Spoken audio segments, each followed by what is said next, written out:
सती का पिता के यज्ञोत्सव में जाने का आग्रह। सती ने कहा, आपके ससुर जी महायज्ञ कर रहे हैं। शंकर ने कहा, देवी, इस संसार में किसी के घर विवाह तो किसी के घर मरण। संसार दुख से भरा हुआ है। सुख रूप तो एक परमात्मा ही है। तेरे और मेरे पिता तो नारायण ही है। सती ने कहा, महाराज, आप कैसे निष्ठुर हैं। आपकी किसी भी संबंधी से मिलने की इच्छा तक नहीं होती। शंकर कहते हैं, देवी, मैं सबसे मन से मिलता हूँ, किसी को शरीर से नहीं मिलता। प्रत्यक्ष शरीर से किसी से मिलने की इच्छा नहीं होती। सती कहती है, आप तत्वनिष्ठ हैं, ब्रह्म रूप हैं, किंतु नाथ, मेरी वहाँ जाने की बहुत इच्छा है। आप भी चलिए, आपका सम्मान होगा। शिवजी कहते हैं, मुझे सम्मान की इच्छा नहीं है। सती कहती है, नाथ, आप सर्वज्ञ हैं, मगर व्यवहार का ज्ञान नहीं है। हम किसी के घर नहीं जाएंगे तो हमारे घर कोई नहीं आएगा। शिवजी कहते हैं, बहुत अच्छा, कोई नहीं आएगा तो बैठे बैठे राम राम करेंगे। सती ने कहा, बुरा न मानो तो कहूँ, कन्या को मायके में जाने से कितना सुख मिलता है, इसका आपको ज्ञान नहीं है। आप यदि कन्या हो जाए और आपका विवाह हो, तभी आपको मालूम हो कि कन्या को मायके जाने में कितना आनंद मिलता है। आपको आना ही पड़ेगा। शिवजी ने कहा, देवी, जगत में भटकने से शांति नहीं मिलती। एक जगह बैठकर प्रभु को खुश करो। मन में जब तक जड़ पदार्थ या दूसरा जीव रहता है, तब तक परमात्मा वहाँ नहीं आते।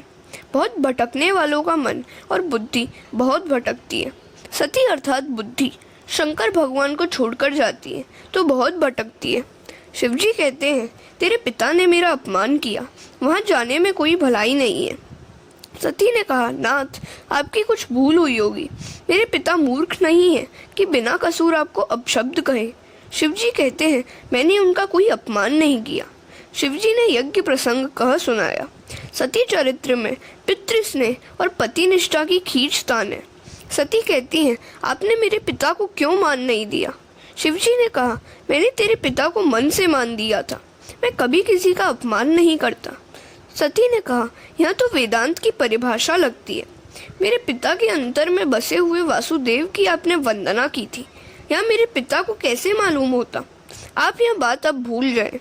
शिवजी ने कहा, देवी, मैं भूल गया हूँ, मगर तेरे पिता अब तक नहीं भूले हैं। शिवजी ने सती को बहुत समझाया कि जहाँ मुझे मान नहीं मिलता, वहाँ जाने से तेरा अपमान होगा। तू माननी है, अपमान सहन न कर सकेगी, वहाँ मत जा, अनर्थ होगा।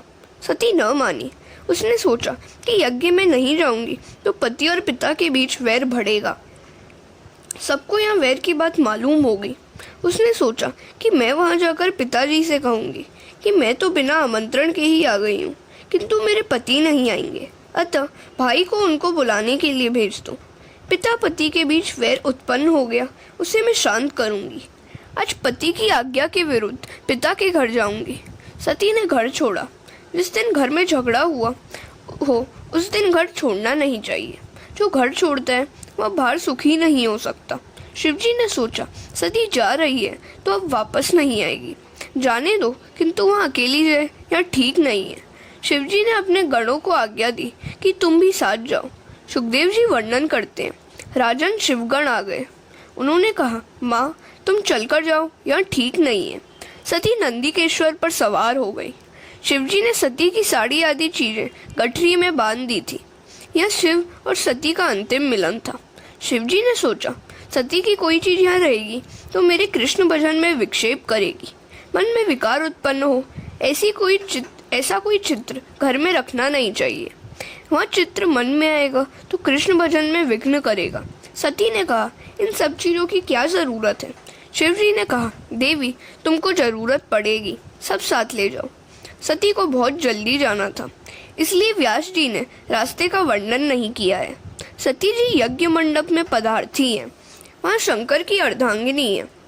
सारा जगत उनका सम्मान करता है। ऋषि मुनि भी उनका सम्मान करते हैं, मगर सती को इससे संतोष नहीं हुआ। आदि शक्ति जगदम्बा ने दक्ष को प्रणाम किया। सती को देखकर दक्ष क्रोधित हुआ, यह गरबा क्यों इधर आई है, और यह कहकर उसने मुंह फेर लिया। दक्ष दक्ष नहीं, अदक्ष है। श्रीधर स्वामी ने कहा है, क्रिया दक्ष अपि अदक्ष मूर्ख। दक्ष क्रिया दक्ष नहीं, अपितु क्रिया अदक्ष था।